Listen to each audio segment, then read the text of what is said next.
Hi, this is Kate Dumsick. I'm filling in for Pastor Richard Dumsick for your Gospel Minute today.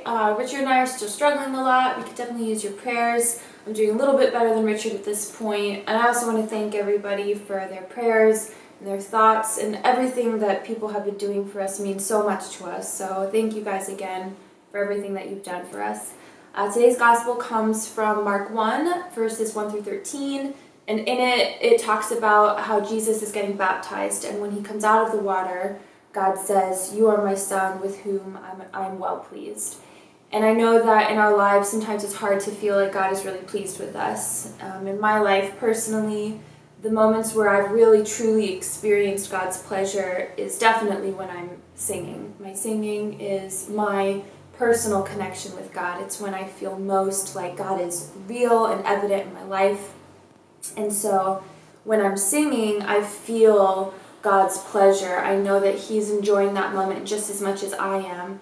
And I know Richard shared how during our accident, I was worried that my nose was broken, and I kept crying and screaming about being a singer. And I was so worried that my singing maybe had been taken from me, that I wouldn't be able to sing anymore.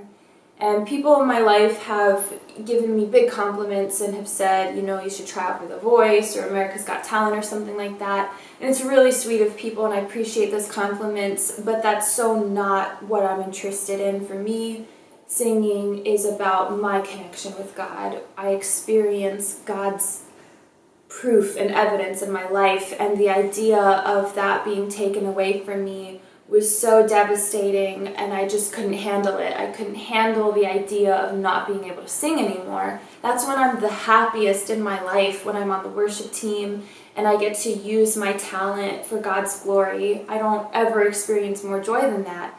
And thankfully, thank God, my nose was not broken and my singing was not affected at all, so I can still sing, and it makes me so happy. And so I think just in your life, I encourage you, whatever you do for God's glory, do for his honor, because he's experiencing that pleasure as well. And I think that's how we connect with him. God's pleasure is so fulfilling in our lives. So I encourage you, just everything that you do, try to experience that with him. And remember that God loves you and we love you. God bless and have a good day.